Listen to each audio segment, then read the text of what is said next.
Half an hour away from the China market open, you're watching The China Show. I'm Yvonne with David Ingles. Let's get to your top stories this Friday morning. Traders awaiting a U.S. jobs report that could flick the switch on a jumbo rate cut this month out of the FOMC. Trading, of course, delayed in Hong Kong due to Super Typhoon Yagi. Now, the U.S. is imposing new export controls on cutting-edge chips and computing technology, the latest salvo in its tech tussle with China. Also ahead here on the show, Beijing creating a $230 billion mega brokerage as Haitong SEC merges with its larger rival, Guotai Junan. And I'm Stephen Ingles in Shanghai at the Bund Summit, where global leaders in finance and policy, they're here discussing how to navigate a changing world. That is the theme. We'll speak with guests, including the former ECB president, Jean-Claude Trichet.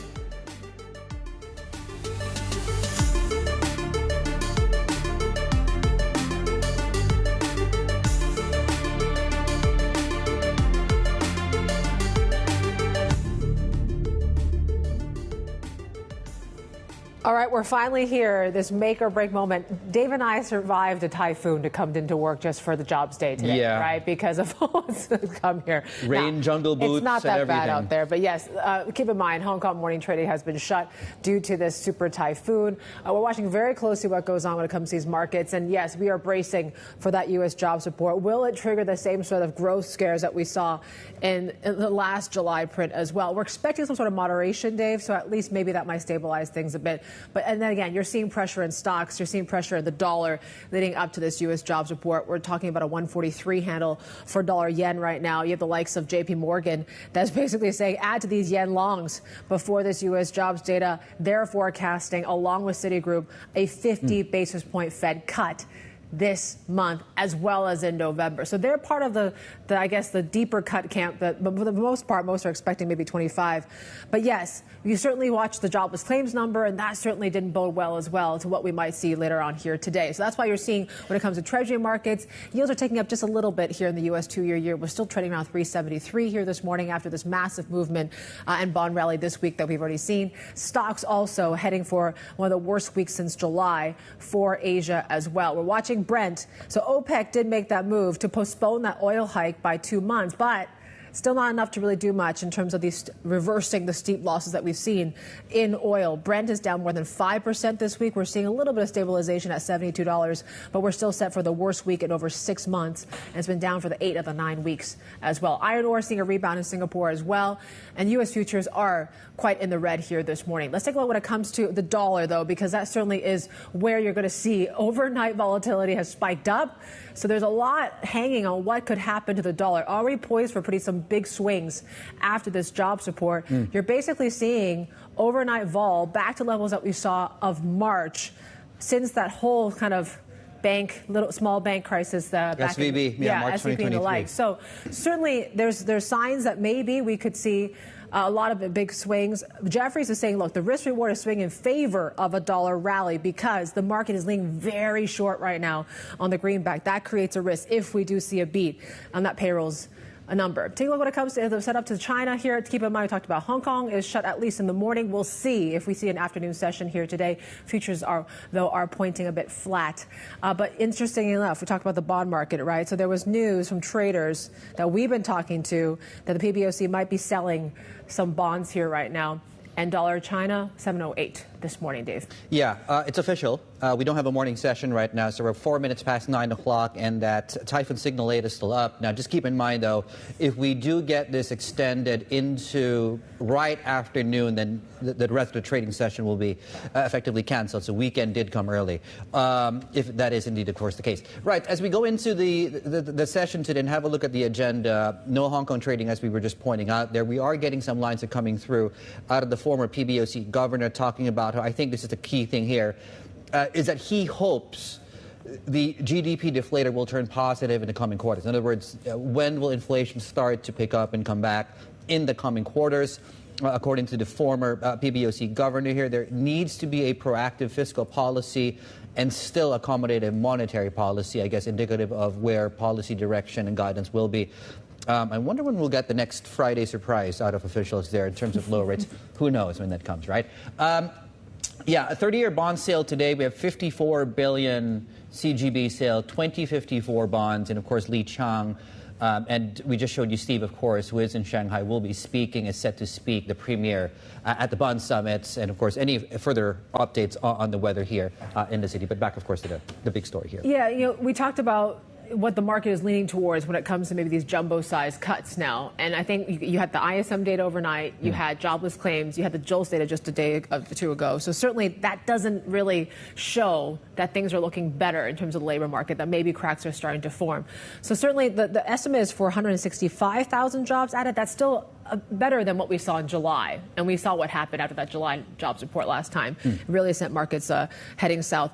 But yes, we talk about 50 or 25. It's interesting enough, even when it comes to what JP Morgan has talked about 50 this month. They've tempered their forecast a little. I mean, they haven't changed it, but they said, look, if we see unemployment still tick around 4.2, then maybe we can still see a 25 basis point cut. Yeah. And the caller, too, is really coming from, I guess, that massive revision to we got a week back on the year, right? So I think Deutsche Bank had a very good point here. We haven't been this far from a 25 basis point pricing, because we're now pricing about 32, 33. For the better part, I think, of 3 or 5, 4. I might be getting the number wrong, but to your point that this make or break number will swing. Will indicate a massive move in swaps pricing right after the jobs report, because we enter the quiet period. And the market will simply have to adjust based on what that number comes out today. 10 cuts are currently being priced along the Fed Fund futures curve all the way to about early, mid-2026. So that translates current pricing, and that's changing, obviously, 200 basis points of cuts from the one that's coming, of course, all the way to the end of the cycle. Yeah, let's bring in Shaun, Cochran, head of research at CLSA, to walk us through how important of a day this is. But yes, where are you leaning towards when it comes to jobs now, and also what this means for September 18th? Sure. So certainly I think the structural trend is for job creation to deteriorate from here. The US economy is in a process of slowing down as we speak. As to whether it's 25 or 50 basis points, I think it's important that we keep in mind that probably the decision makers don't know yet if it's 25 or 50 basis points. So what would drive their decision? Well, of course, if the data released is quite bad, then they're going to lean more towards the 50. But also, how does the market price the data that they see? And that if you see credit spreads widen significantly, then that creates forward-looking pressure on the markets, which will influence their decisions. Lots of variables there. What we can say with confidence is we're in a cut cycle. The market has correctly priced that. The US economy is absolutely slowing down. The real question is, how slow? Okay, well, currently we have 10 cuts priced. We get to below 3% of the Fed funds rate at the end of the cycle. Do we have enough information now, though, to make the determination of how deep the Fed gets? I think the Fed rightly says they're data-driven. I've done this job for a very long time, and the longer you do it, the more you know you don't know. The reality is you want to be on the side of correctly predicting the trend and not worrying too specifically about the nuance of the specific number of basis points. I think from the Fed's perspective, my best guess is that they're probably more sanguine about the outlook than me personally, in that if things deteriorate, the challenge becomes that markets can accelerate on themselves. The idea that Soros calls reflexivity, which is that the market, the fundamentals change the pricing, which puts pressure on the fundamentals. So ultimately, I think that when we look at things like the dot plots and how the Fed's articulating its forward-looking expectations, I think things are more likely to disappoint to the downside than the upside of what they're looking for. So are you leaning towards what you're seeing in these markets, right? I mean, we see divergence with equity markets and credit markets. Yep. We've seen equity markets and oil doing different things in the bond market as well. Are you siding more with what the bond market is saying now? Yes, I think the bond and the oil markets are probably more likely to be correct. I've spent my career in equities, and equity strategists, we tend to sort of talk to our clients about, if I'm looking at the two markets, the bonds tends to be the smarter one that you want to listen to. Equities is where the fun is had, but it's the risk-taking part of the market, and so it tends to really want to push things until there's irrefutable evidence, whereas the bonds will take the more pessimistic view on balance and tend to be right. So cycle is ending, an uninversion in the curve. You also point out, North Asian exports have started to also show that a slowdown is coming. is an equity downturn then coming on a benchmark basis, or do you get dispersion within sectors? How does the equity market look? Yeah, so from a global perspective, you can get quite a lot of diversity in how it unfolds. So if we think about the US market, it's led this cycle dramatically. And so if we do get a US recession, it's priced for perfection now. So it's definitely probably at the most risk for a significant drawdown, in particular the darling sector of technology. If we look at EM and China, we've been left behind. And so we can, of course, we often say correlation goes to one to the downside. If we do have a downturn in markets, then the correlation will pick up across all indices. But what will be really interesting for this cycle is at what point can EM outperform if markets are going down. So if we get condition number one, a confirmed downtrend in markets, which I think is a reasonable risk and investors should be looking for that, then the second question then becomes, in that downtrend, can EM outperform in US dollar terms? Now, in the first instance, that's probably unlikely. You mentioned Asian exports. We're an export-oriented economy. We're likely to see our flows and our economics drag down as global demand comes off, but how quickly we can outperform is interesting, and valuations will play a huge role there. And what, I guess, how are you looking at China then? I mean, for that EM story to play out, right? Because China's showing significant weakness in the economy now. Right. So for China, it's unlikely that China is an engine of aggressive growth for EM into the next cycle, because China is naturally maturing. The population is moved from deceleration into decline, and it's now a focus of total factor productivity that China is looking for. So in aggregate nominal terms, is China going to be the strongest area of growth in Asia? Unlikely, but that doesn't mean that it can stop EM from performing, because we have to look at what's in the price. If we look at how China is priced, it is modestly priced because markets have very little expectation of growth. In that environment, in the next cycle, what the order is, valuations come down, growth is weak, margins come under pressure if we get this downside.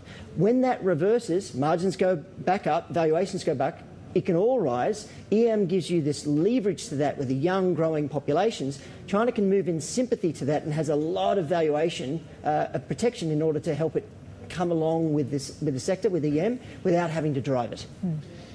Yeah, we're still waiting for the catalyst, though, aren't we? Yeah. Is it inflation coming back? To the point that the former PBOC governor just made a couple of minutes ago, and hopefully, the GDP deflator turns positive. Is that the catalyst that this market needs to take advantage of extremely cheap valuation? Right.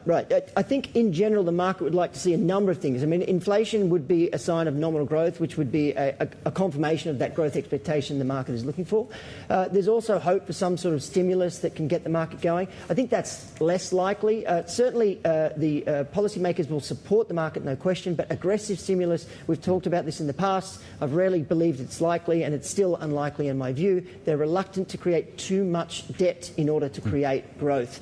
So really what we just need to see is work through the natural process of markets, which is the weak companies recapitalise, stabilise those balance sheets, the pricing becomes more attractive, not just in equities, but even in property, such that it brings more buyers to the market. And that just takes time, and it's unlikely to move quickly.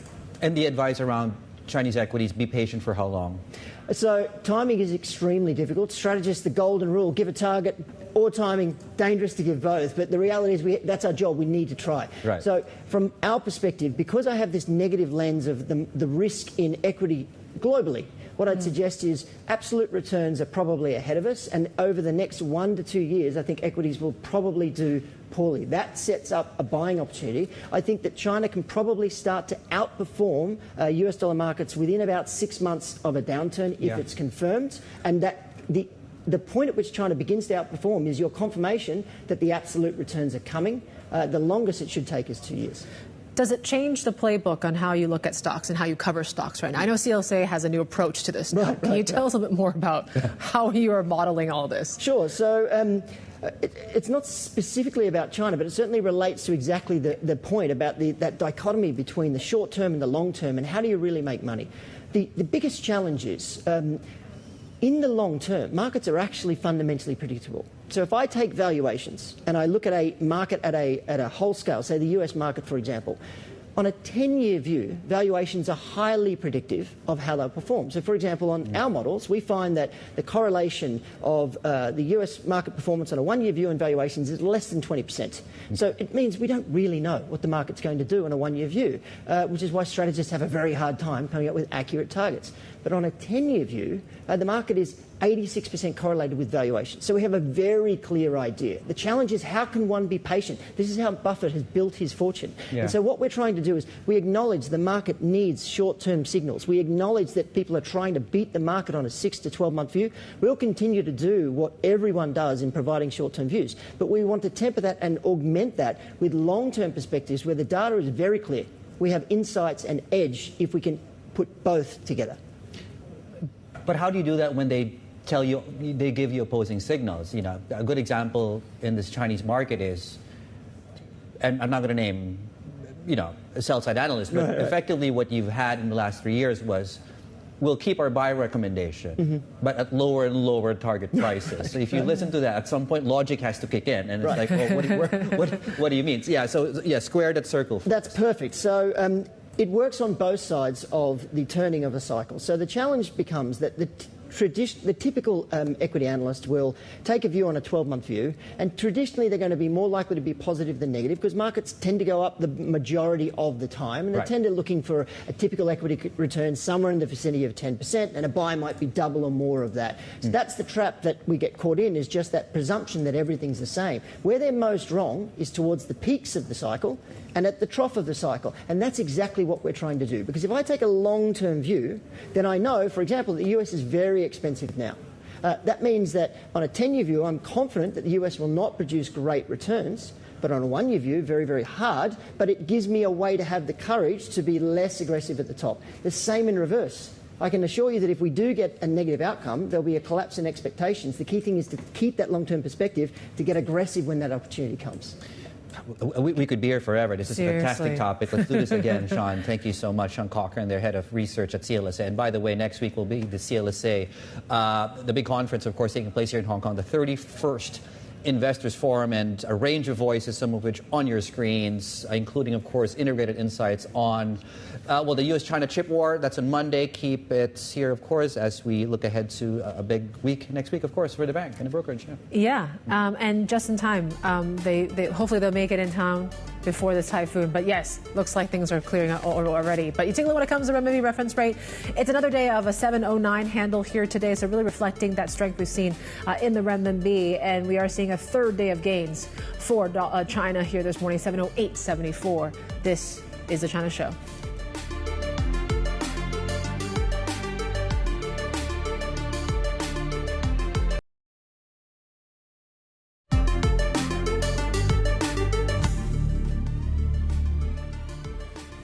Okay, breaking news here. Guidance coming out of weather officials here. 12:40 is the time that they expect and will lower the typhoon signal, which means that's 40 minutes past the noon deadline. Effectively, likely means there will be no trading throughout the course of the Friday session here in Hong Kong. Yeah, but enjoy it while it lasts, right? Isn't the changes coming at the bottom of this month? Yeah, in about 2.5 weeks, we will be... Might be the last typhoon you can party and enjoy your early weekend.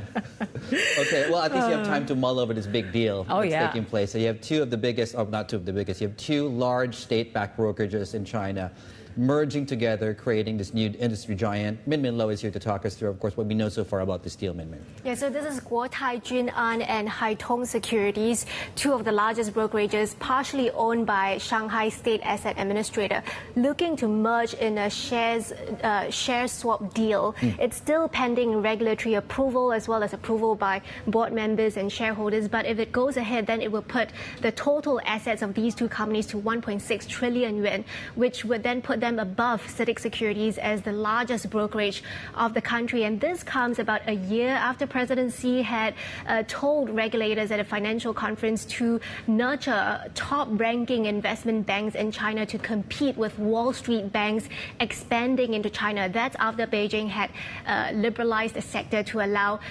full foreign ownership in the sector in 2020. So analysts are expecting more deals to come as more companies vie to be that top 2 to 3 banks that are prioritized by policymakers to compete with global peers by 2035. That is the goal set by the securities watchdog. And this is coming at a time when the sector has been hit by a slump in profits. Yeah, so the sector has really been in doldrums for years. If you take a look at the Bloomberg index that compiles the performance of the 25 brokerages listed in mainland China, that's down by over 20% in the last 5 years. You have stocks floundering on the weak economy, and you have earnings also not looking very bright. If you look at CITIC Securities, they reported declines in the first half. Same with Haitong as well, down 75% in the first half. And the sector was also the target of President Xi's Common Prosperity campaign, which led to some banks calling on their employees to take a haircut in their salaries. And bear in mind that this is a sector that still has about 145 brokerages as of end of last year. So it's a sector that has a lot of room for consolidation, given that China has the second largest stock market in the world, and yet their brokerages lag far behind their global peers. If you look at Morgan Stanley, Goldman Sachs, take a look, their market cap above $160 billion, but CITIC Securities is about a fifth of that size. So a lot more room for this supply side reform to run. All right, Min. Thank you, Min Lo, there, our China correspondent. Yeah, Shaun Wong from BI had an interesting reaction piece to this, and saying that this could really become an overseas powerhouse if this merger goes through, because they're talking about 235 billion yuan of combined overseas assets. That's about 13% of group assets. That's going to leapfrog Guotai and CICC to rank second behind CITIC if things go through. If things go through, and might that indicate future moves and transactions around the others that are left? That's purely speculation, but yeah, fairly big deal, and we'll see what reaction looks like, if any, of course, at the open. We do have, of course, Hong Kong market shut this morning, but you do have some of these stocks trading onshore. Plenty more ahead. This is Bloomberg.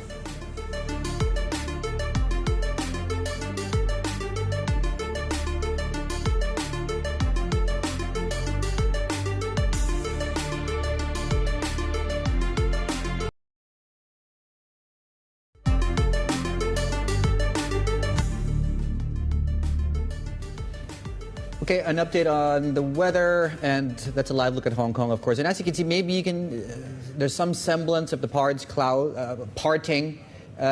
So the guidance from the government is at 12:40 p.m., 3 hours time, they'll be lowering the typhoon signal, which means from a T8 to a T3, no market session in the afternoon, no afternoon session in the market, but people will probably need to make their way to the office. For normal course. Have a nice lunch and then go back to work. Yeah. And, you have a few hours until the weekend starts, so it's not too bad. No, we're here at work. Yeah. Come on. We made it in. Yeah. You can, too. Check out when it comes to analyst actions here today. NEO, certainly that's one to watch here after what we saw with the earnings, right? Really defying this EV slowdown with their sales almost doubling in the second quarter. You see the ADR is being raised to overweight at JP Morgan. $8. That is actually a 65% increase from where the share price is right now. Xinyi Solar raised to overweight at JP Morgan, and Sun Hung Kai as well. Price target raised at Citi. They're saying company earnings to bottom for that developer. We've got the open in China coming up next. This is Bloomberg.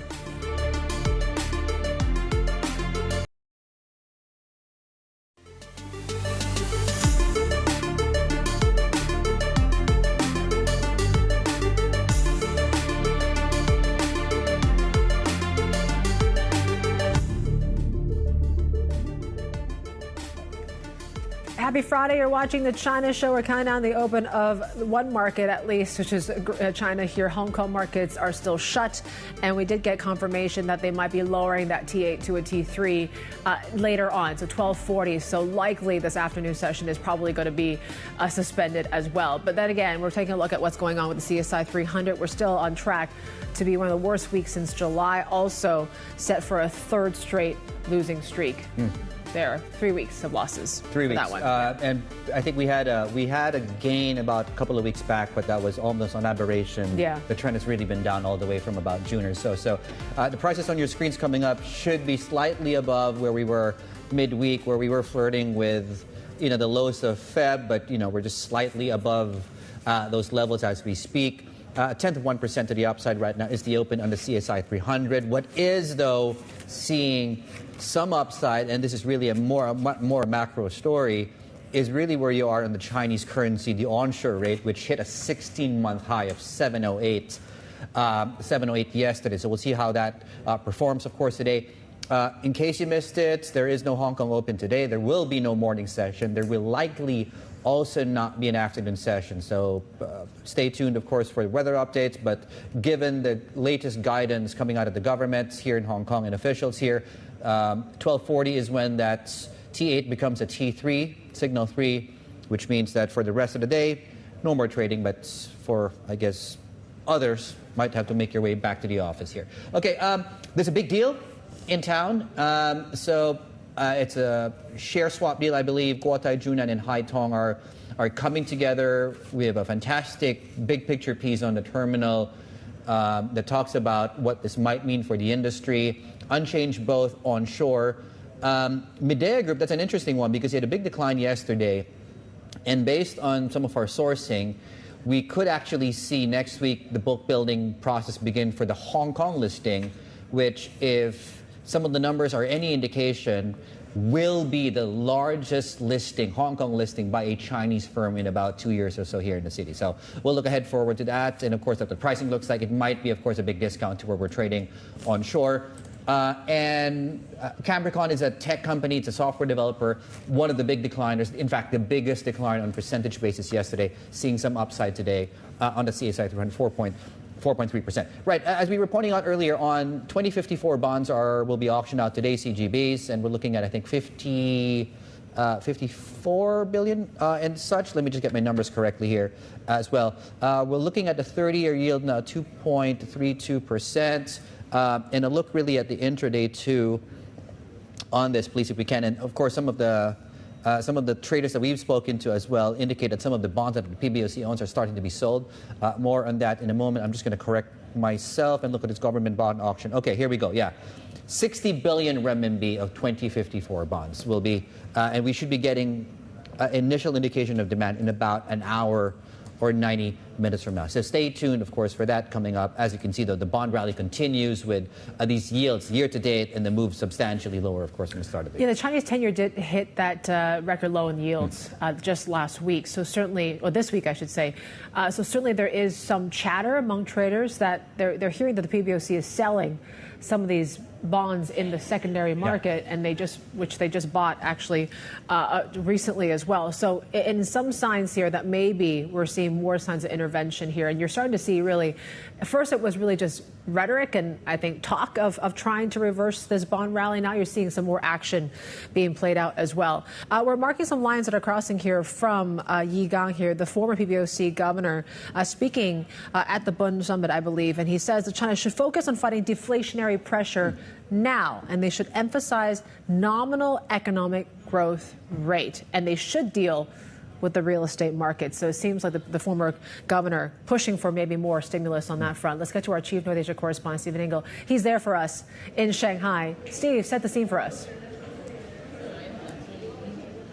Well, you stole my lead there, Yvonne. Of course, yeah, Yi Gang, the former PBOC governor, just walking by us here just a couple of minutes ago, went into the ballroom right around the corner, and he is speaking. He is talking about the GDP deflator. He says he thinks the ideal situation would be for it to turn positive in the coming quarters. Again, that's a gauge and a tool used to reflect inflation in China. We know we've had factory gate deflation, a deflationary environment for quite some time. So he sees that would be an ideal situation if that GDP deflator can turn positive. He also says policy right now should emphasize support for the real economy and create employment. Obviously, they want to see employment numbers pick up. China also, he's not necessarily addressing this, but here in Shanghai, been hit hard, obviously, by the property downturn. And we've seen in the last couple of weeks talk about how authorities are looking at, and policymakers are looking at possibly cutting interest rates for mortgages, at least in 2 steps, because they do need to help millions of families in their mortgage costs and their mortgage burdens in this downturn with negative equity. But at the same time, they don't want to necessarily saddle, obviously, banks with that burden and hurt the profitability of many of these state banks. Again, though, the Chinese economy still suffering. That's kind of the mood that we're getting here at the Bund Summit here in Shanghai. Earlier in this morning, I talked to Eddie Wong. He is the Asia CEO for Amundi, the fund manager, wealth manager. He says, despite some difficult times a couple of years ago, he's is quite positive right now on the China market. Let's hear from him. We are seeing flows from institutional clients, retail clients. So, I mean, in terms of asset classes, I think people are continued. Well, I guess what I'm going to say is it's an uncertainty market. People are not sure what's going on in the next 6 to 12 months. People have a lot of speculations, but at the same time, they are not like just waiting. We are seeing people continue to deploy money to us, with us, and they are continue to wait for the best time to continue to invest. So we have a lot more from the Bund Summit here at the Peninsula Hotel in Puxi side of the Huangpu River in Shanghai. As I mentioned, Yvonne did just walk by before his speech, but just a couple of minutes ago, Jin Li Chun, he's the head of the AIIB, the Asia Infrastructure and Investment Bank. He'll be joining us later this morning. He came over and said hi, as well as Jacob Frankel. He is, of course, the former Bank of Israel governor. We have a lot to talk about Fed policy rates. He came back from Jackson Hole, also about the Israeli economy, given the war in Gaza. So much still to come here from Shanghai. Yep, absolutely. There at the peninsula, where Steve is, of course, they're at one edge, of course, of the Puxi side of the Bund there, or the Bund.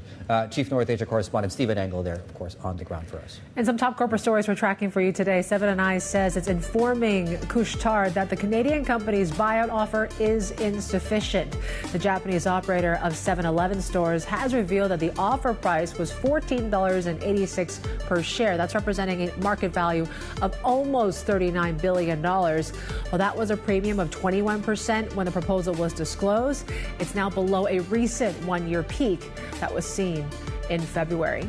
PwC has resigned an auditor for defaulted Chinese developer Country Garden. The embattled real estate firm says PwC is unable to fulfill the timetable requirements to publish its overdue financial statements for 2023. A filing shows it will be replaced by Hong Kong-based Zhonghui Anda. And a source told Bloomberg last month that PwC was facing a 6-month ban as part of punishment over its role in auditing another failed developer, China Evergrande. Bloomberg has learned Intel is weighing a sale of parts of its majority stake in Mobileye as part of a major strategy overhaul to improve performance. Sources say Mobileye has a board meeting later on this month, while Intel's plans will be considered. Shares of the struggling automated driving systems provider slumped in the U.S. Now, we're looking at some modest declines in some of these quantum computing-linked equities, of course, on the mainland. We're looking at 1% declines in quantum tech here. Suzhou Tech is down about 1% too. In the early goings here, that's after the U.S. said it is imposing new export controls on this specific computing technology. Let's bring in Annabelle Drewlers, our tech reporter, with us. She joins us out of Taipei. Belle, take us through the specifics here. What are the restrictions exactly? Yeah, so there's a few different things that are being covered in the restrictions. But the main thing to know is that you're targeting quantum computers here and other sort of advanced chip-making tools. So lots of different components, lots of different materials are included as well, but the main thing is that it's going to be encompassing all worldwide exports for the US, and it's also bringing the US in lockstep now with some of its key allies that have already got certain restrictions in place, places like Japan, the Netherlands, the UK, for instance. We know that, of course, Washington has got this years-long effort to cut down or crack down on China and its advanced tech capabilities. This is just really the latest in that, but certainly the latest action. It now means that people, there's a period now of public commentary for 60 days. That's what's just been kicked off, I guess, with this latest U.S. move. And can you tell us a little bit more about the risks that are associated with quantum computing specifically, Belle? Yeah, we don't talk about quantum computing that much, or at least right now, but it's certainly set to become an even more important technological topic for us. Quantum computing, you're essentially talking about computers that are designed in a different way to classical computing, so using physics for computing instead. And so this introduces a range of different capabilities, and it opens us up as society really to see a lot of different advancements being made across a lot of different fields. I'm talking about health, finance, agriculture, lots of different applications. The risk, though, is that quantum computers are going to be used to break common encryption methods at a very fast pace. And encryption underpins the data protection of lots of different use cases, banks, health, different retail transactions, business documents, trade secrets. All of these could be possibly decrypted if you're in a situation, even right now, where you have state-sponsored hackers, bad actors using this sort of harvest now, decrypt later. We don't have the quantum technology just yet, but it certainly is developing at a rapid speed, and it means, again, that you could have things that are not decryptable right now. They could be decrypted in the future. That's the biggest risk, and I guess that's what the US is also trying to control with these latest moves. NML Jewelers joining us live out of Taipei here this morning, the latest on those measures. But up next, we're going to discuss how China's NIO is really defying the EV slowdown as revenue nearly doubles in the second quarter. We're going to break down the earnings for you coming up. This is Bloomberg.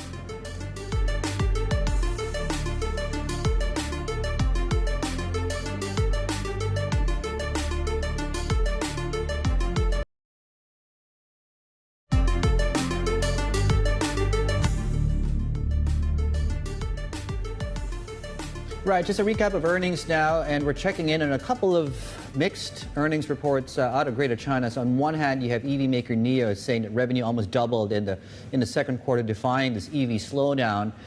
Meanwhile, though, when you look at real estate, and the biggest developer here in Hong Kong, Shanghai Properties, reported a third straight year of profit decline. So let's get a team together to talk us through these numbers here. Let's bring in our EV supply chain reporter, Danny Lee, and our Asia real estate reporter, Crystal Chia, to talk us through these two earnings. Danny, I'll start with you and NIO. The takeaway there is what? So the takeaway is that investors really like the results. In New York, overnight, the stock was up 14%. So that's the biggest move. Biggest one-day move rather since November 2022, and they focus in on the highest sales. That's translated into high revenue, so about $2.5 billion worth of sales, about 17.5 billion yuan. It's a slightly small loss overall, so it's an encouraging picture for the EV maker. And when you look at what it's trying to project and guide for this current quarter, slightly higher in terms of sales as well. And then when you look at the fourth quarter, they're expecting to effectively double sales month over month, so about 40,000 sales of EVs per month in the fourth quarter, and that's only on their flagship brand, because they've also got a new brand as well. So with their Challenger brand, the low cost, that's really going to take on Tesla. They really feel that they're gathering momentum. Yeah, so certainly there's a strong pipeline, I guess, of new models. What do you think is going to determine the direction of the stock moving forward? And what are still some concerns that analysts have? So there is still the question of, can they deliver on those numbers? Because they haven't really gained enough momentum so far over the last several months to push higher than, say, on 20-odd thousand unit sales per month. But with the new brand coming along, this should help them. And the CEO giving some guidance on the earnings call last night seems pretty bullish. But the question for analysts is, can someone like NIO reduce its cash burn? And then eventually, can they deliver profitability? So that, I think, still for an upstart brand in China like NIO, they've got a lot to do still. Now, Crystal, let me bring you in, and let's talk about the other set of earnings. And the backdrop here is the poor guidance coming out of New World early this week. It looks like it's a slightly different story for Shanghai, but what is the impact here of poor developer earnings overall on the city's finance industry? Yeah, so we know that Hong Kong's property developers, they have an outsized impact on the $5 trillion stock market that we have here. And we also know that these developers, they are mainly conglomerates. So if you just walk along the street, from your telcos, your supermarkets, to your small consumer shops, some of them, they also belong to these conglomerates. So I think what's more important is that now that we know that the property developers, they are struggling, what is that impact on investor confidence, especially as we know that property is often seen as a barometer for a city's economic health. And what do you think, the Fed's about to cut soon, I guess. Is that going to help at all the property sector? Yes. So indeed, a lot of people are talking about the Fed cut with anticipation and hope that it would actually bring some benefit to Hong Kong or Hong Kong's property sector. But we often forget that actually banks, they do have a choice whether they would like to cut their rates or not after the HKMA makes their decision. And we have seen reports by analysts saying that some of them, they may be actually reluctant to cut mortgage rates because they are weighing up credit risks, higher loan-to-value ratios. And for the regular homeowners, even with lower borrowing costs, we are not exactly 100% confident that they would just jump into the property market immediately. Yeah, we're showing the prime rates, lending rates in Hong Kong. I'm wondering why banks are sometimes itching to raise rates when rates go up, but not itching to lower them when they do. Anyway, are there any bright spots in Hong Kong's property sector, though? Yeah, that's a good question, given the deluge of negative news that we have recently. So I think a few bright spots. One of them is student housing. We have seen a lot more students in Hong Kong coming from mainland China, and they will obviously need accommodation. And we know that the hostel, the university accommodation is not sufficient to meet that demand. So a lot of the smaller developers or even some of the private real estate funds, they have gone into student housing. And another one that some investors are looking at is actually senior housing. So with Hong Kong's aging population, this could actually be one outlet that could be profitable in the long run.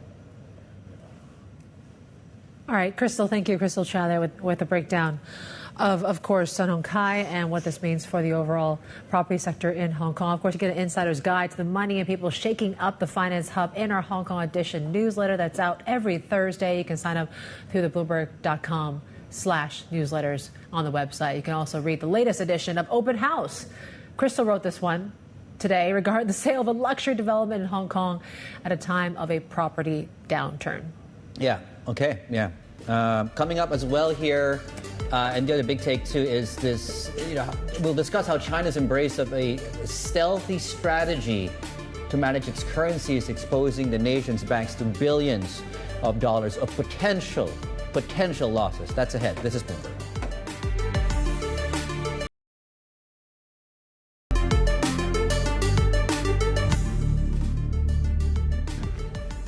Okay, an update of currency markets, and I can almost guarantee you things will not look like this in about 12 hours when the jobs report comes out, looking at things like implied vol, for example, this dollar drop. Depends on obviously what the jobs report looks like, but dollar CNY, for example, hit a 16-month high yesterday. Yeah, I think it was Monex that was saying we could see about a 1% move in the dollar, whichever way it goes, just given where this U.S. jobs report and how it lands.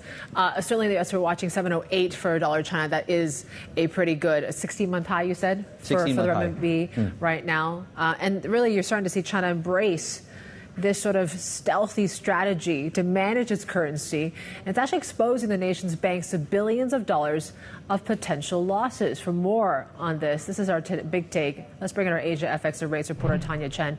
Tell us a little bit more about the swaps trade. Yeah, so this trade really ballooned when we had high U.S. rates, cheap yuan funding, but it's really fallen under the radar, right, because it's been in the derivatives market. And the two sides of this trade are the China state banks, and then on the other side, you've got hedge funds, corporates, overseas asset managers, anyone who could basically loan out these dollars to the state banks, who had this abnormally high dollar demand, and they were using this to stabilize the yuan. And what happened was it became this investment opportunity for the other side. So these overseas entities, they could basically loan out the dollar and they could make a 3% return on this swaps trade. And then on top of that, they would use the yuan and they would rotate that into these risk-free debt instruments, NCDs. We've been talking about all the inflows from foreigners into the China's debt market. And combined total, you could get like a 6% return on these on this trade. And at the time when this trade was the most profitable, you were yielding more than what like a T-bill could yield at the time. So from that point, how have these two positions played out then? Yeah, exactly. So the calculations that we've done is that, these China state banks have accumulated this $100 billion short position against the dollar. But that's actually starting to normalize a bit. And that's largely due to the fact that you've seen the softer dollar, the yuan spot has gained. And also, we've already had that big carry trade unwind, right? And going ahead, we're expecting the swap points, which were very deeply negative, in early this year and late last year, to start to normalize. But as you said, currency volatility is likely to remain a factor for the yuan. So what's next for the trade? Do you think the central bank is looking at this and is a bit concerned?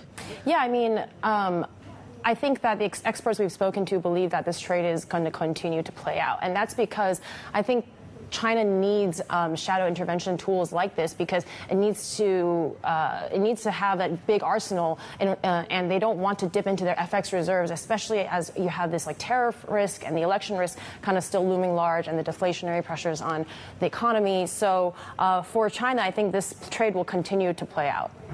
Tanya, thank you so much. Tanya Chen, there, Asia FX and Rates reporter for Look at Markets right now. And just a reminder, of course, no trading in here in Hong Kong this morning, and we'll see what the weather looks like. In any case, brokerage is in focus. Onshore, so you have this big deal, of course, between Haitong and Guotai Junan, and we're looking at where is Guotai Junan is my question. But anyway, you're looking at, of course, some gains there as well across the sector. And might this actually indicate, and it might be suspended, by the way, just to mention that too. Suspended, thank you so much.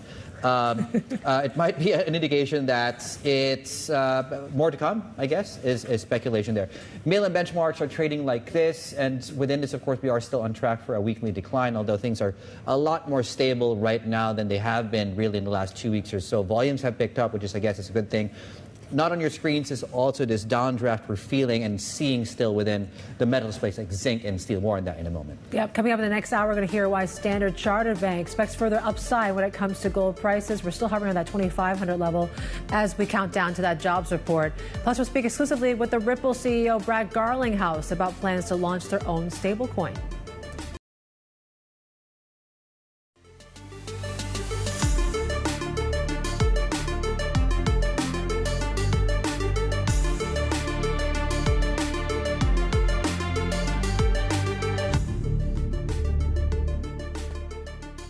Welcome back to the China Show. Here's a look at the CSI 300 just a half hour into the session. Of course, Hong Kong markets morning session has been halted due to the super typhoon. But yes, we're getting news that by 12:40 today, they will be lowering that to a number 3.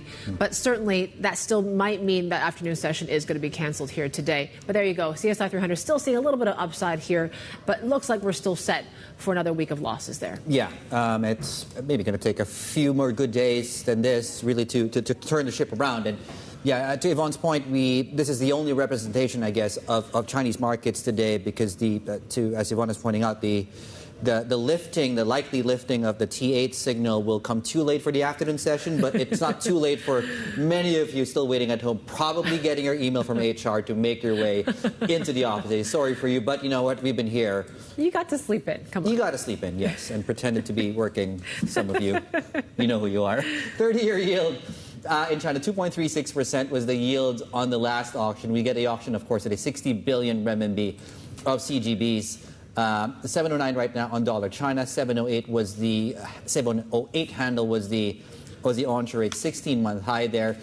We did get a lot of commentary coming through out of the Bund Summit taking place in Shanghai right now, and I think the most consequential so far that has come out was from the former PBOC governor calling for more accommodative monetary policy, a bigger role from fiscal policy, and that he hopes that this GDP deflator, in many ways, inflation, starts to turn positive and come back in the coming quarters. I guess indicative, really, of the policy stance from authorities right now to really get the inflation game going here, Yvonne. Yeah, that still seems to be that risk, right? After we got some of the PMI numbers and all that recently, that we might be heading back to deflationary, or that deflation is still quite entrenched in this economy here right now. And of course, we're watching very closely what goes on with Asia ex-Japan here, or ex-China, I should say. If you take a look at how things are looking, it's the calm before, I guess you could say, the job storm. But right now, you're still seeing some gains in Taiwan here this morning, a bit of a rebound from what was, and it looks likely to be one of the worst weeks for Asian stocks since July. So we're still set for that sort of milestone, just given what we've been seeing with NVIDIA this week. But the dollar's under pressure here today. U.S. futures are paring back some of the earlier losses, but we're still seeing some declines here right now. 143.26 for dollar yen. That certainly is going to be where you're going to get the most, I guess, attention after this jobs report, given just the spotlight on yen these days. And we'll see how the Treasury market performs. But yeah, we're seeing a mixed picture across sovereigns here this morning. Brent, we talk about, yes, OPEC did delay hiking hiking supply by about 2 months, but still, I mean, there's a little bit of improvement here today, but still, we're still talking about a downtrend in oil prices as well. But yeah, we still got to talk about the weather.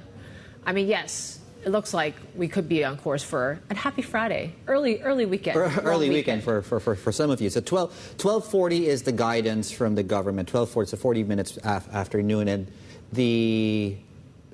first enjoy it while it lasts, because this you is got the jobs report. You need to come back later. No, it's not just that, right? We were talking about this earlier. This might be the last typhoon where the extreme weather conditions apply, because in 2 weeks' time, I think we will be under a new regime where even if you get extreme, what's that movie, Jared Butler, geostorms, there will be trading still. So as things stand, Hong Kong is set to keep the market shut all day this Friday. Yeah. And those are the conditions, of course, on your screens. Welcome to the news world, where rain or shine, you still got to go to work, traders. Yes. All right. There you go. We'll get you some updates once we hear more from the observatory as well as the exchange here this morning. But yes, it really are counting down that jobs report. So you might have to stay up, right, for work, despite the weather, because yes, this is a sort of make or break moment for markets. We're going to get some extreme market movements here, right? Because after this, to your point, the Fed goes into its quiet period,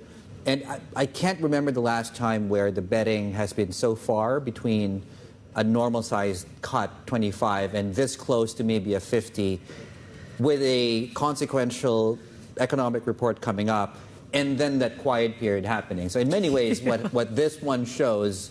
And the forecast is already for the lowest estimate in over 2 years, right, on the employment picture, will determine, I guess, what the Fed's first move will be going into the tightening cycle. And I think our guest in the last hour, Shaun Cochran, mentioned this, that Fed officials probably don't even know what that move is going to be. They're still waiting for this one as well. And he said if it's not going to be September, there might still be a chance that they could sneak in a 50 basis point cut. We just don't know when.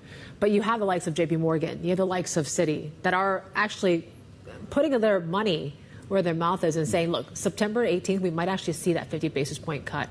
Also in November is what they're looking at here right now, just given what we've been seeing. But yeah, market pricing is this, basically 10 rate cuts by the first quarter of 2026.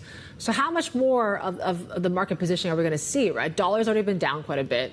Gold's already been up, 20% this year. Have things been really been priced in all of this as well? Let's bring in Mark Cranfield, MLS strategist, joining us now as we look ahead to today's, of course, all-important U.S. jobs data. Mark, you're watching FX, I know, very closely. How do you think Asia FX is going to perform through this jobs data? I think overall it does reasonably well, mostly because the US dollar is on a pretty clear path low. It's going to take a lot to reverse the mood against the US dollar. You've still got a little bit of carry trade unwinding going on. Even if the yen trade is almost coming to an end, there's still obviously some in the Chinese currency. Tanya was speaking earlier about that. Part of that complicated transaction there also includes a bit of carry unwinding as well. So there's clearly some pressure on dollar yuan as well. And then you've got people now getting worried about the fact of is the Fed already behind the curve? How much do they need to do? How big a rate cut will it be? And clearly from the way the data is going and from the Fed speakers so far, it looks as though 50 basis points has to be discussed. Whether or not they actually go ahead with it, traders can see that it is very much on the table, on the agenda, to decide whether it's going to be 25 or 50.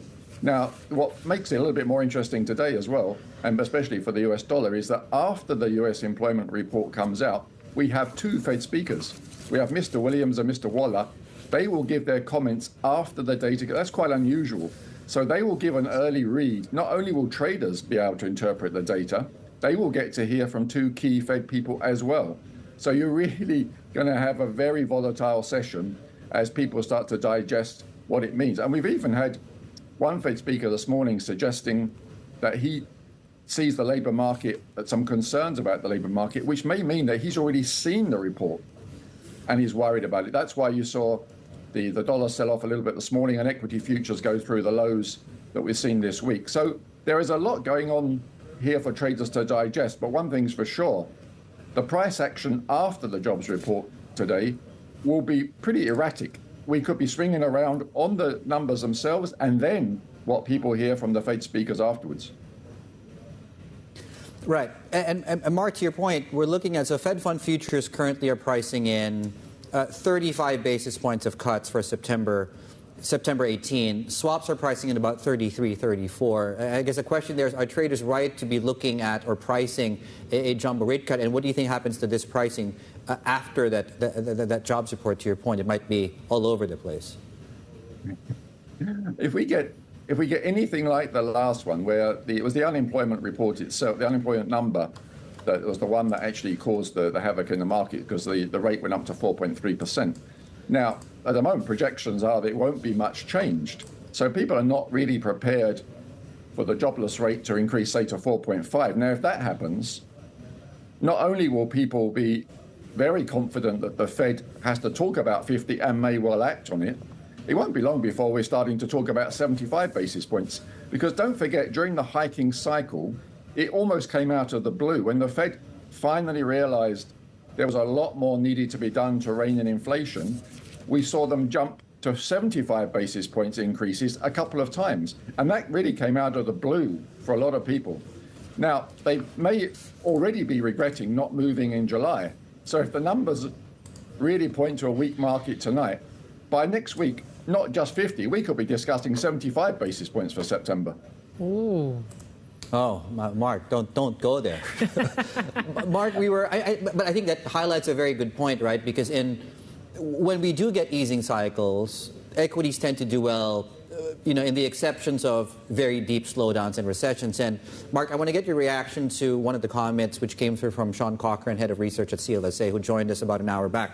And he basically thinks that because the U.S. has done so well, that group of stocks might actually lead the downside if things do turn. Let's listen in, guys. And Mark, let's get your reaction after that.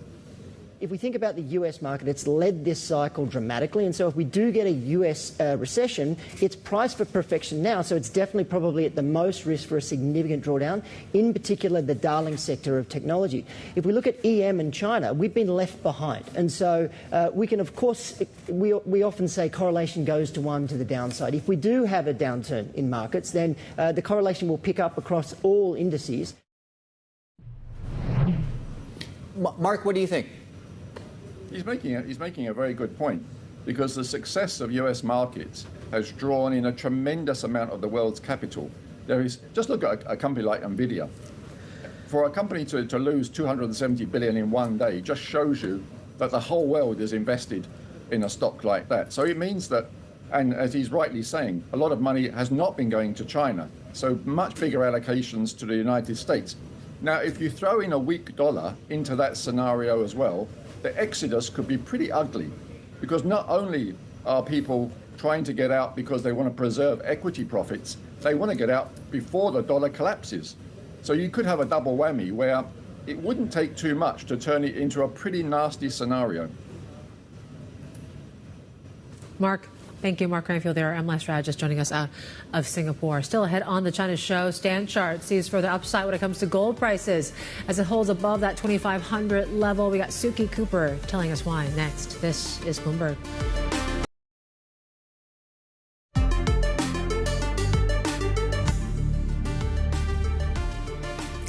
Hours away from, of course, that U.S. jobs report, and we're still watching very closely what goes on with the likes of gold, which really has been very supportive from these lower U.S. rates and the prospect of that, right? We're trading still around that 2,500 level, but we are stuck in this sort of range, Dave, as you see, $60 or so. So maybe a bit of consolidation now. Yeah, waiting for a catalyst. Yeah, waiting for catalyst. Maybe this jobs report might break out further, but we'll see. Let's bring in Suki Cooper, precious metals analyst at Standard Chartered Bank. Suki, it's always great to have you to join us. We talked about, 20% gains for gold already this year. I mean, given that there's so much priced in already, how much more upside do you see gold prices breaking out further from here once the Fed starts cutting? we think this is going to be the critical next trigger for the gold market. We do think that prices have started to price in the possibility of a rate cut coming in September and twice more in this year. So we think that we're more likely to see modest upside risk through the remainder of 2024, but the real momentum is likely to pick up at the start of next year. And that's when we're expecting 75 basis point cuts in the first quarter of 2025. And we can see gold prices continuing to gain upward momentum through to the end of next year and then averaging $2,700 per ounce by the fourth quarter. Right. Is that, Suki, just to clarify, is that a function of lower rates? Because gold didn't need lower rates to rally to where we are right now, and I'm wondering why lower rates might help the case for gold. Yeah. This is exactly one of the key drivers for the gold market. We've seen gold prices doing well in an environment of high interest rates, and we expect further upside risk to materialize in a lower interest rate environment. Central bank buying, a strong physical market, demand being driven by China have been some of the key factors that have allowed gold prices to rally and set record highs in an environment where interest rates are high, where the dollar has been strong. But we think that baton is now going to be passed on to macro factors. In fact, we're starting to see the correlation with 5-year real yields becoming dominant again. That relationship had weakened for much of the past year, but now it's trading back above 50%, closing in on 60%. So we think that we're going to see some of these traditional drivers becoming relevant for the gold market again. And in turn, we're going to start to see ETF buyers becoming much more dominant in the space. It was really the lacking interest in the ETF space that had been more than made up for by the official sector buying that had reached record highs over the past couple of years. But we now think that the main risk comes if central bank buying starts to slow substantially, whether ETF buying can make up for that shortfall. And have you seen that in any way in terms of flows? What is the demand picture looking like to you when it comes to not just over the counter, but central banks or even into these ETFs? Looking at the physical market, it's become a little bit more mixed.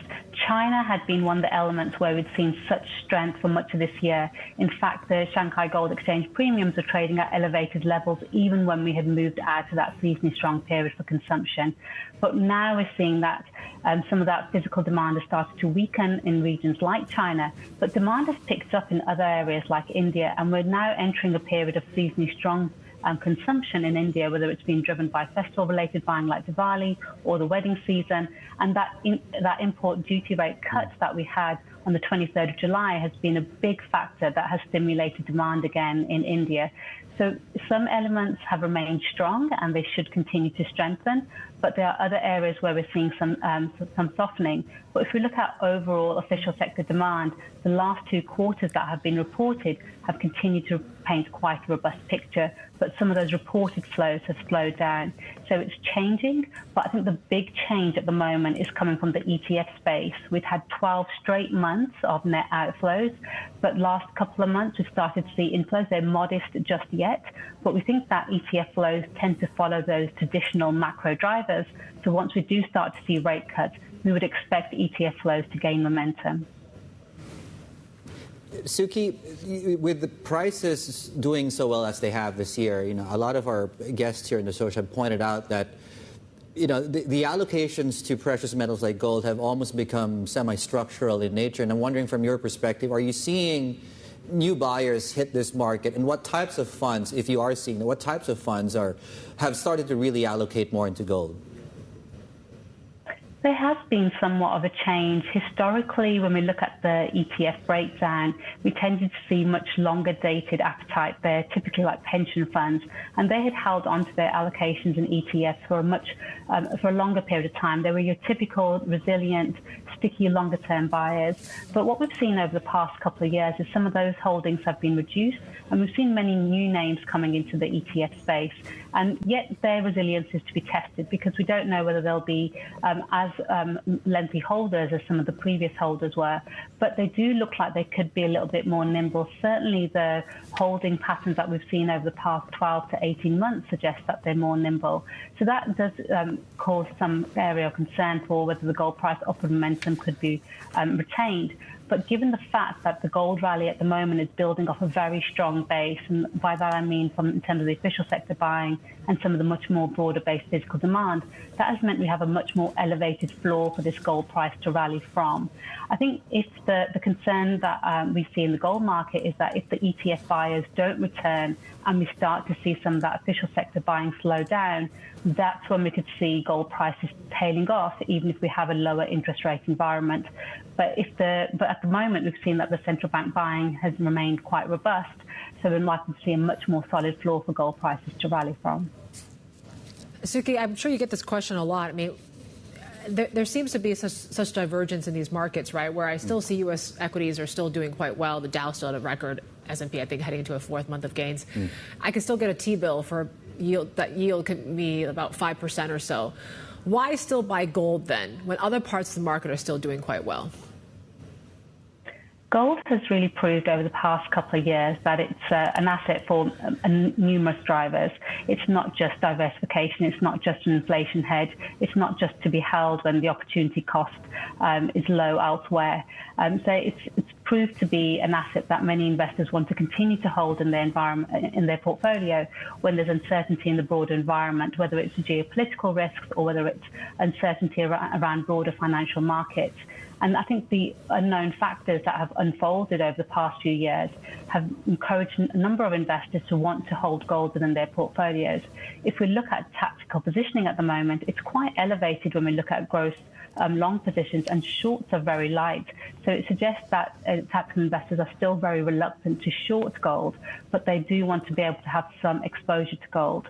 But one area of concern when we look at the tactical positioning is that it's quite elevated ahead of a rate cutting cycle. We've never had positions this high before the Fed has started to cut rates.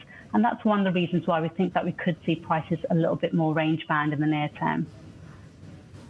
Okay, it's interesting. Do you have the most confidence in gold in terms of near-term upside, or how are you looking at the rest of the precious metal space now?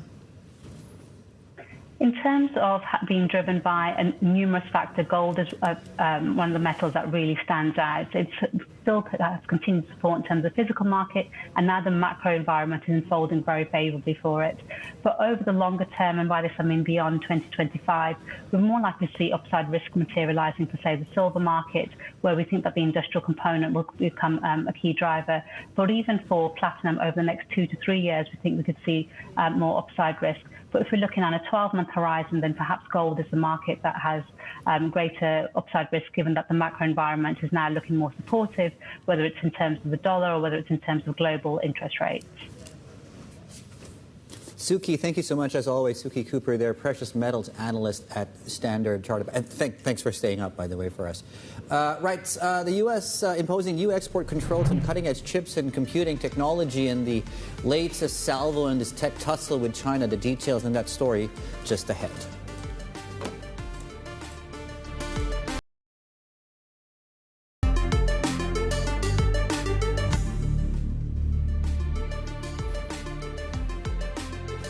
Yeah, we're seeing this group of stocks coming of lows. A lot of these quantum computing linked stocks in China down as much as 1% at one point earlier on. Of course, the big story is the U.S. is said to be imposing new export controls on computing technology. Belle is with us right now, our tech reporter in Taipei. Belle, talk to us what these current restrictions are about.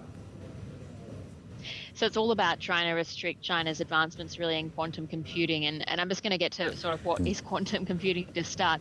This is about using physics and applying physics to computing methods. And so this brings about a whole range of different possibilities. And through quantum computing, we could see real breakthroughs across a range of industries, from finance to agriculture to health, lots of different possibilities. But it does carry different risks, because the concern around quantum computing is that if you do get a quantum computer that's powerful enough, it could decrypt data.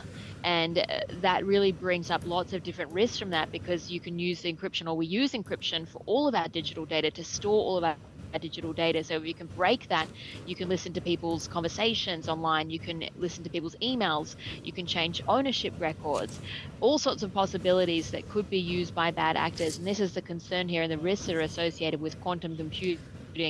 What the US is trying to do is to not only advance its own quantum computing industry, it wants to slow down the China rather instead. So now they're looking at imposing export controls on certain quantum computers, certain components, different advanced chip making tools, other sorts of materials as well that are all used in this process.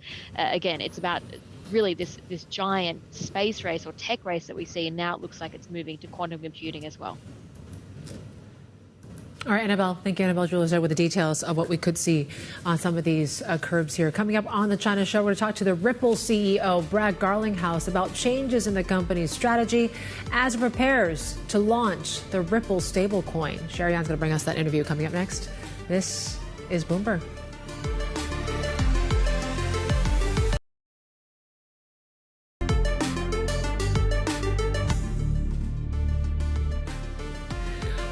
$11:29 a.m. in Tokyo. Japanese markets are going to that lunch break, and certainly we are bracing for more volatility, perhaps in dollar yen here in the next few hours as we count down to that jobs report. But we are leaning a little bit more still short the dollar trade here against the yen. 143.24. Equity markets are feeling a little bit of that hit from that stronger yen here this morning. Yeah, and certainly there is not a lot of risk appetite on the table today, given, of course, the risk events out there. I think when you look at Asian equity markets, yes, price is higher, but certainly volumes are lacking. And a part of that is obviously because we don't have Hong Kong trading today. But that being said, if Hong Kong was to trade, I would imagine still we'd be slightly lighter as far as activity was concerned. Right. In fact, let's have a look at, well, speaking of risk appetite, right? Is it a haven? Is it a high beta asset?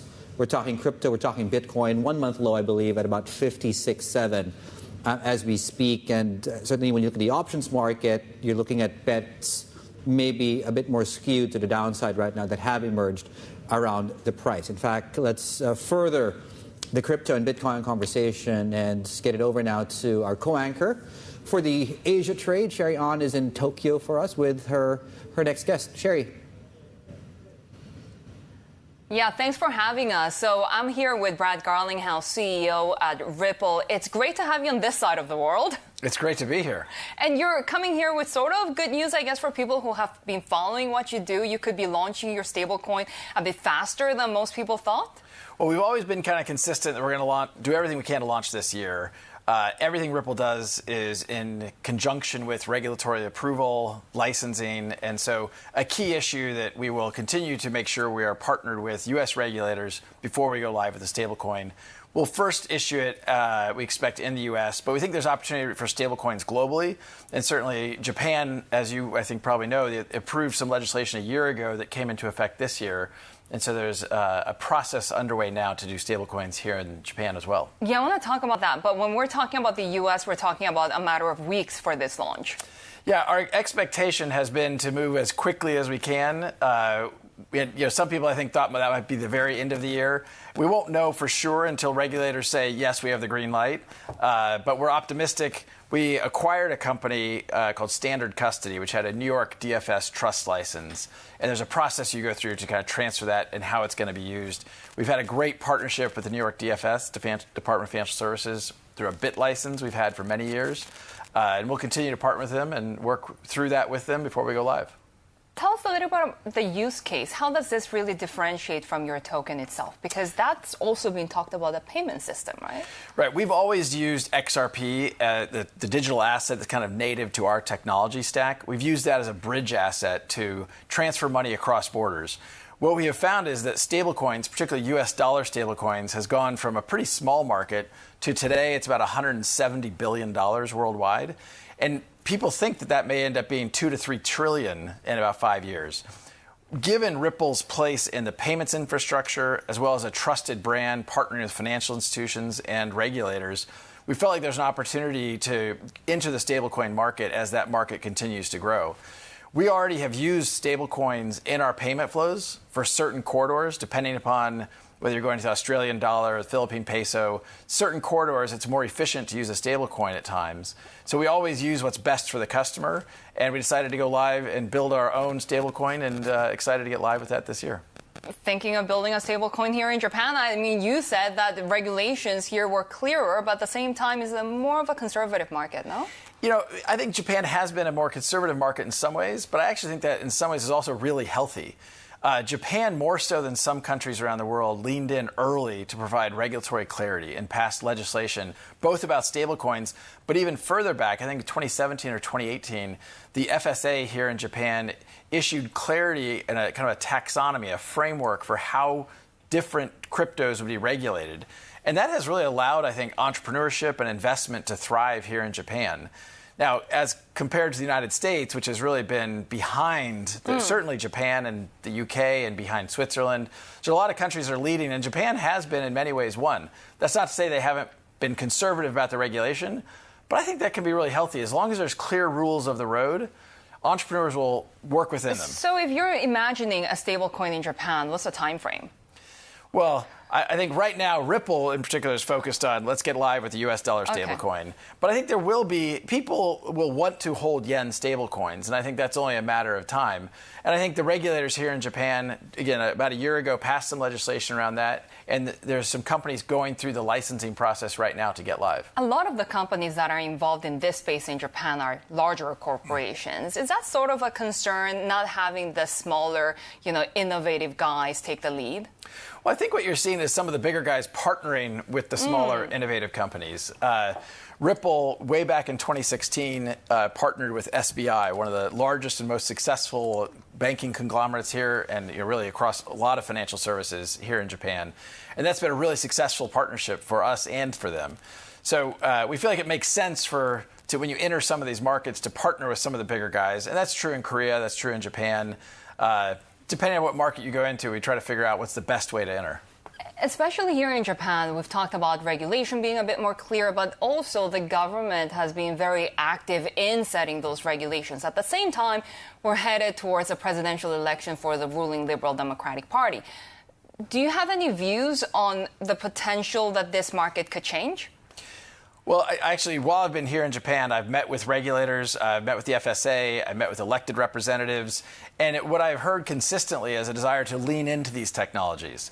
I think the environment here from a macro point of view has been very pro-innovation, and this helps create job growth. It helps, even getting the economy kind of jump-started. And what has been a little bit deflationary, I think some of these assets can actually be used to address that and provide some balance in how pricing across different jurisdictions occurs. You're even encouraged as an outsider because some of these markets in Asia can tend to be very insular. Yeah, I think historically that's been my impression. I will tell you, I have felt incredibly warm welcomes across the board, with the FSA, with elected representatives. They want to see technologies like this embraced and adopted, whether it's crypto and blockchain or AI. That's a consistent message I heard in all of my meetings over the last day or two. Does that really contrast to what you're feeling in the U.S., the warmth and embrace? It's a sad reality. I chuckle about it, but it's frustrating. I grew up in the United States. The majority of Ripple's employees are based in the United States today, but our number of employees we hire outside the United States has grown dramatically. I was going to say, how big is that? So we have about 900 employees globally. 75% of our hiring has been non-U.S., in part because of exactly what you're talking about. The U.S. has been pretty hostile towards crypto. The Biden administration, frankly, has taken a pretty negative view, and that has meant this kind of regulation through enforcement. The United States SEC has sued a lot of companies in the space. And rather than doing the hard work that the Japanese regulators have done of codifying and creating a framework, they've just sued people. That's not a really great way to regulate an industry. Do you think that would change if we have the more overtly crypto-friendly Trump administration coming back in? Well, I don't know who's going to win. I think regardless of who wins, you're going to see new leadership at the United States Securities and Exchange Commission, and that will be, I think, an important changing of the guard. Now, Trump and the Republicans clearly have leaned into being very pro-crypto. I view crypto and blockchain as a very bipartisan.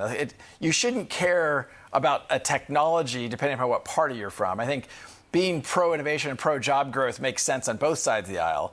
So it's almost like saying I'm a Republican, I'm anti-email, but I'm a Democrat, I'm pro-email. Like, that doesn't make sense. It's how you use them.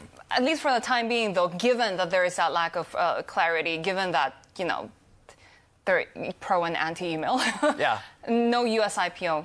At least for now. No, we don't have any.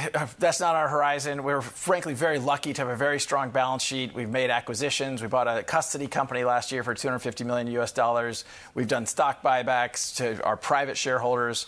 But going public in the United States when the SEC isn't a big fan of crypto and certainly Ripple even specifically, I don't think that's in the cards anytime soon. So where is all of that money coming from? Like, how much of that ratio comes from overseas, especially Asia? I don't know the exact ratio. I mean, we think about our business as a very global business. 95% of our customers are non-U.S. customers. About 40% of our business is in the Asia-Pacific region in terms of payment flows. And again, our customers, Ripple, the company, our customers are banks, financial institutions, payment providers. We use the XRP ledger, and we use the token XRP to kind of facilitate these transactions. Some people get confused about which is which, but Ripple, the company, our customers are all these banks and financial institutions. Brad Garlinghouse, really good to catch you on this side of the world here in Tokyo. Joining me is CEO of Ripple, Yvonne. All right, great interview there, Sherry. Thank you, with the Ripple CEO. And we're talking a little bit more about, of course, if you're a Bloomberg subscriber, you can catch up with all of our interviews by using our interactive function TV Go. You can join the conversation, send us instant messages to our team, to our guests during our live shows. Make sure to check it out at TV Go.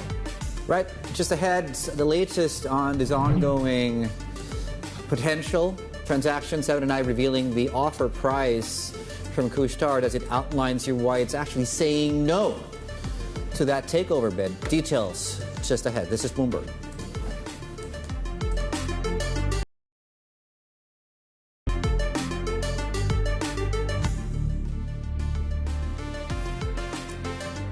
Some other news that we're tracking for you this morning. India and Singapore have agreed to ramp up collaboration in digital technology, seeking a bigger role in global chip supply chains. Now, Prime Minister Narendra Modi was in the city-state as agreements were signed to cultivate talent in chip design and manufacturing and boost Singapore tech investment in India. The tie-up showcases Modi's ambition to turn his country into a technology superpower. Japan's top government spokesman says he still hopes that Nippon Steel's $14 billion takeover bid for U.S. Steel will be resolved in a mutually beneficial way. This follows the news that President Biden intends to block the takeover. Yoshimasa Hayashi is also a contender for the prime minister's job, being vacated by Fumio Kishida. The United States, Japan, and other countries should work along the same lines rather than handling individually. It would be very powerful if countries could agree on the line on what to protect and what not to. Right, the latest here on this takeover offer for 7 & I. Well, the company says not enough. No, from Couche-Tard there. $14.86 a share. A company saying that's too low and really fraught with regulatory risk. Reed Stevenson is with us right now, senior editor, to take us through the details and the thinking here. Reed, well, the price was wrong. Essentially, I mean, what's happening now is we're entering a really a new phase in this saga, which began August 19th. For a very long time, not even the price was out there or the structure of a deal. And now we finally got a price, so there's some sort of basis around which, discussions can continue. In the language in the letter, 7 & I was very careful not to close the door. They said, look, this clearly undervalues the company and its potential. There are also regulatory concerns. So we really need you to come back with something that we can use as a basis for discussion. And that's where we're at right now today. Yeah, everyone has a price, it seems, Reed. Is that really the case? Does it really come down to, at least they're opening the door for negotiations for Couche-Tard to come back with a better price? Or is there still that issue of economic security? Well, I mean, you know, everything is kind of in the mix here. I mean, this, if consummated, this would be the largest ever takeover of a Japanese company. We've never seen anything like this before. Obviously, with our news last week that Seven & i was seeking sort of a new classification that would raise the hurdle for any acquisition. But on the other hand, you have to sort of understand that, you know, Japan over the past few years has been on a trend toward really loosening up the market here. We have clear guidelines on mergers and activities. We have improved corporate governance. In fact, I don't even think that Couche-Tard would have made this offer had it not been the case that a majority of the board members on Seven & i's board are, in fact, independent outside board members. All right, Reed, thank you with that update. Reed Stevenson there, a Bloomberg senior editor. We'll bring you the latest if we hear any signs of where this deal is going. Meanwhile, let's talk about South Korea. The country wanting to welcome 20 million foreign tourists by the end of this year and banking on the rising popularity of its music, films, and food. But the numbers are currently stuck below pre-pandemic levels due to a slowdown in Chinese visitors. Bloomberg's Asia Trade co-anchor Shaun spoke exclusively to the Culture and Tourism Minister In-Chon about how the government plans to sustain the Korean wave.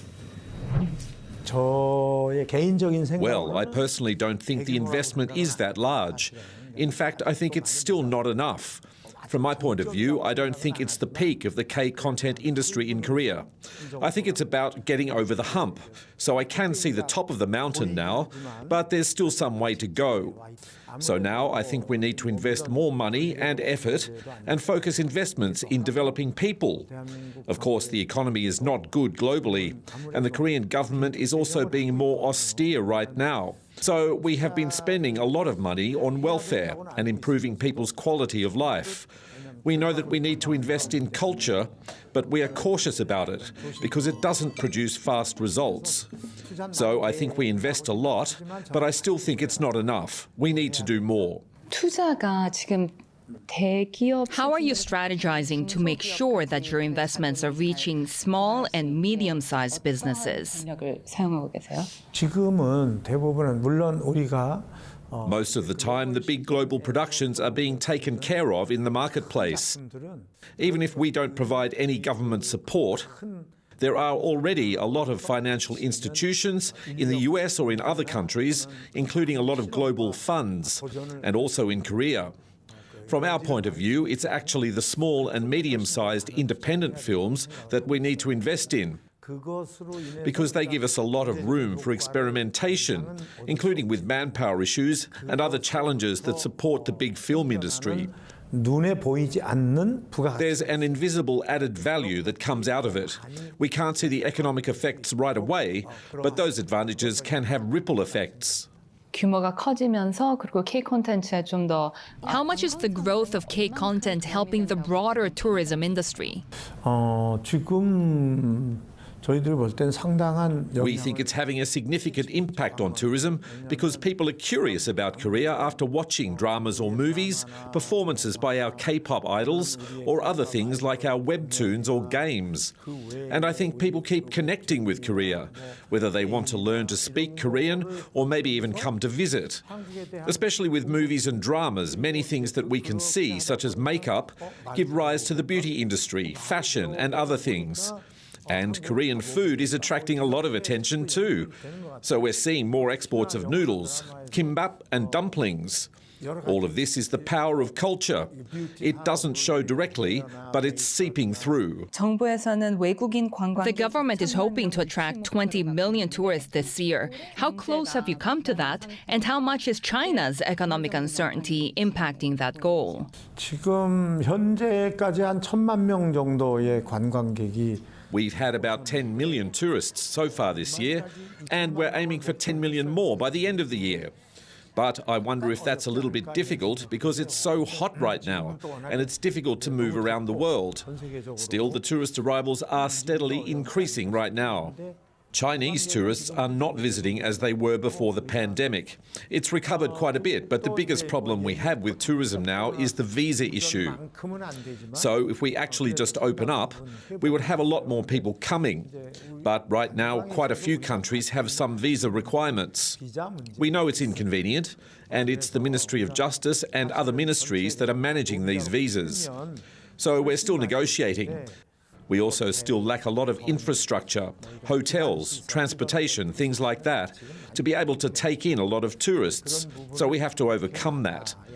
The fact is that even if we had a lot of people coming now, we probably could not accommodate them all. A cheap yen is leading to a tourism boom in Japan. How much competition is that for Korea? 그러니까 오히려 지금 우리 한국 국민들이 We have a lot of Korean people travelling to Japan right now. We can't do anything to discourage or stop them from going to Japan because it's nearby. And now that the yen has gotten much cheaper, we're probably enjoying that kind of tourism as well. So what we're trying to do is to actually incentivise them to travel a lot more domestically. We're trying to identify famous things and places that we can introduce to people and keep them informed about it. 지금 엠폭스가 또 이제 확산되고 있다고 국제 사회에서 좀 불안한데. There's anxiety in the international community over infectious diseases such as mpox. How's the government assessing this? 지금 정부는 대비를 하고 있죠. 지금 왜냐하면 Right now, the government is preparing because we didn't have the vaccines and things like that in advance when the coronavirus pandemic happened. So we're working right now in the early stages, now that we're hearing some rumblings that it could happen and cases are actually increasing a little bit.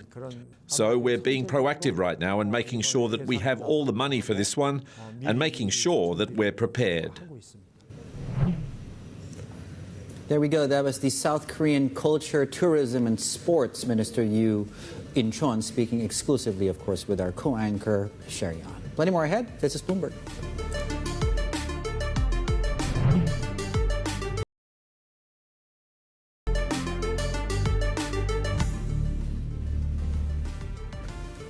Okay, it's relatively quiet across these markets. You do have some pockets of sort of sector stories, though, and some of your Tesla suppliers listed in mainland China up substantially in some cases here, and maybe down to the launch of this driver assist system that's taking place, and it's certainly something that we're tracking because it sort of is a bigger piece in the broader puzzle there.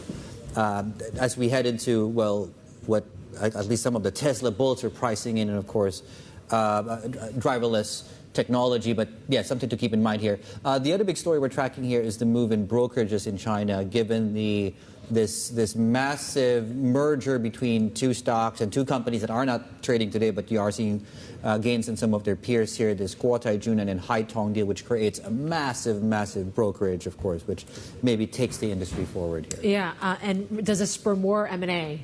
And consolidation in this space at a time when profits are pretty much slumping in the sector as well. So certainly that's one thing that could happen, that could come out of all of this as well.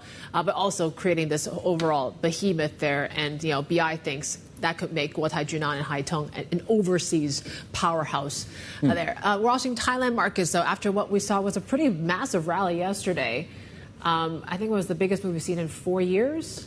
Yeah, the best day since November of 2020, almost 4%, almost 3% rather, on the index. And we're attributing this to a couple of things. One is, just keep in mind, the political story's been fluctuating quite a bit in Thailand, and maybe part of that going away, and what that means for policy risk, particularly as it pertains to, of course, some of the fiscal measures that actually should have been in place very, very early on, got delayed for several reasons, and maybe we have more clarity on that. Not to also mention, you had a very big drop in the dollar, so the baht actually rose to the strongest level there since May. So that's one market to watch at the top of the next hour, which should be giving you an early indication of how that trades. Yeah. Best day since November. Maybe things are coming back to one of the world's worst performing stock markets. As you mentioned, there was also some market boosting measures as well, that they might actually plan to raise some cash to boost the stock market, along with some of the stability that you're seeing possibly on the political side. Coming up, we're going to be live at the Bund Summit in Shanghai, speaking with the AIIB President Jean Lee-chun and the former head of the ECB, Jean-Claude Trichet. That's it for us here in the China Show. Have a great weekend. Stay dry. Bloomberg Markets Asia is next.